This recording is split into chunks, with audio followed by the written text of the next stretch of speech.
For some reason, these last few weeks, I've been nursing a minor obsession with old clips from Late Night with Conan O'Brien.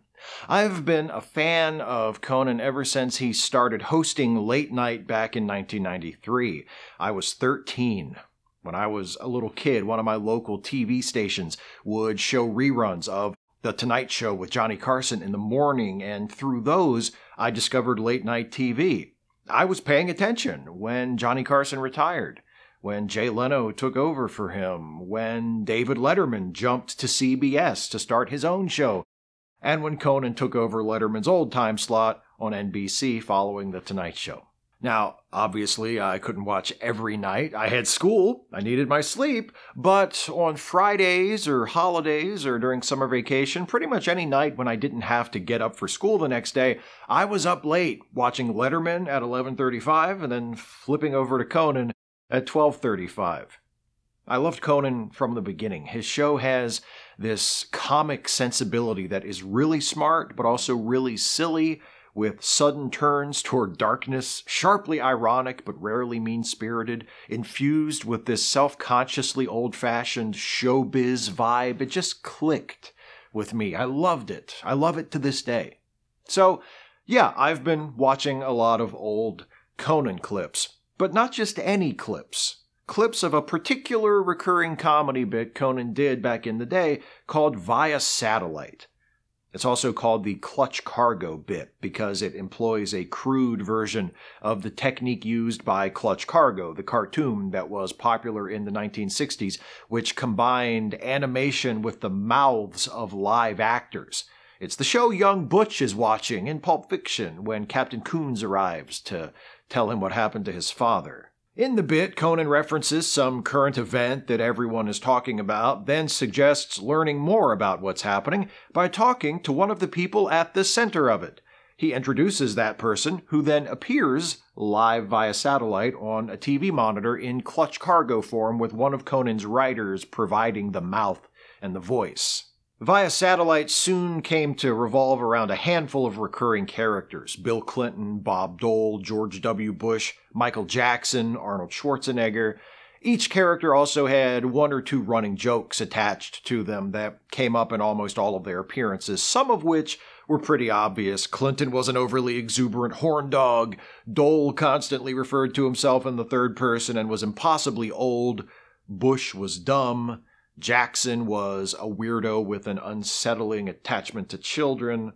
My favorite character in the bit was Arnold Schwarzenegger, who not only had the most running jokes, but also the most strangely specific. He pitched solutions to problems that grew into delusional reenactments of his movies, always ending with a contrived tough guy one-liner.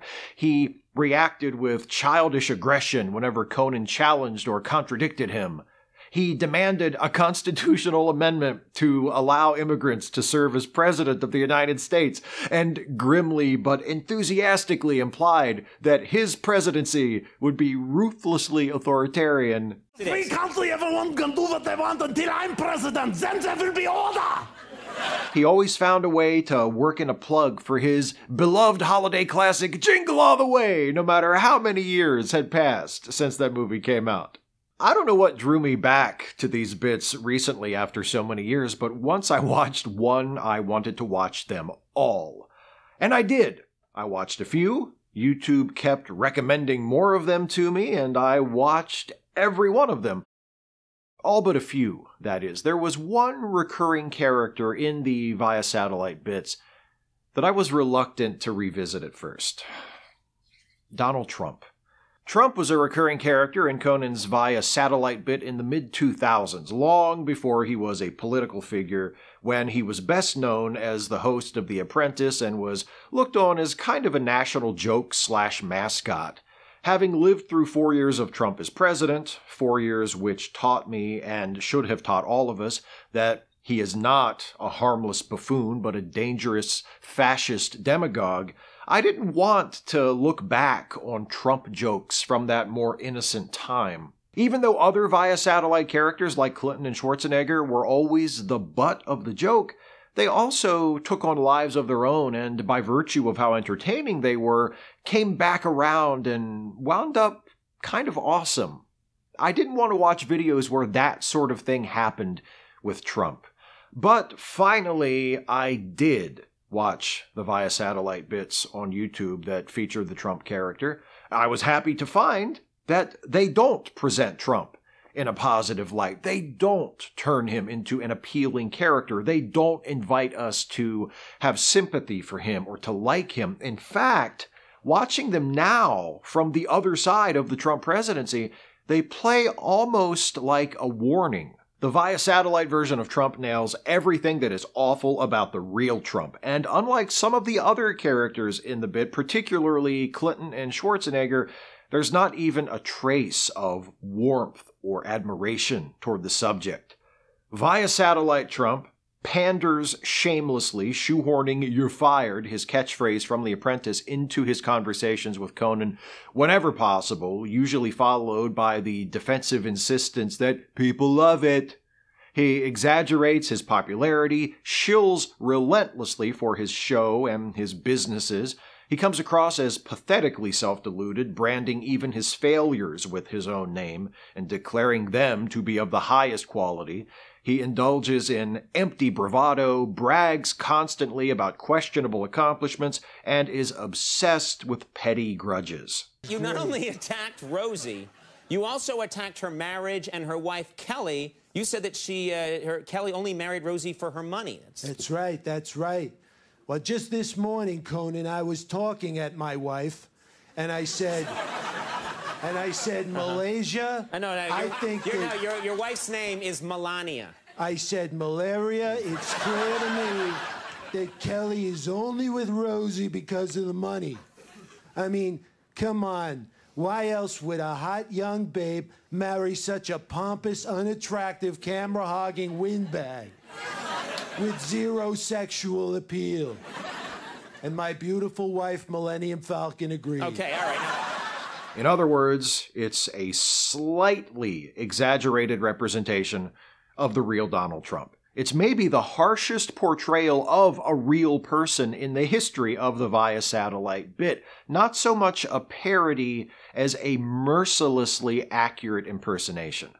Cody Johnston made this point last year in an episode of Some More News, but I think it bears repeating.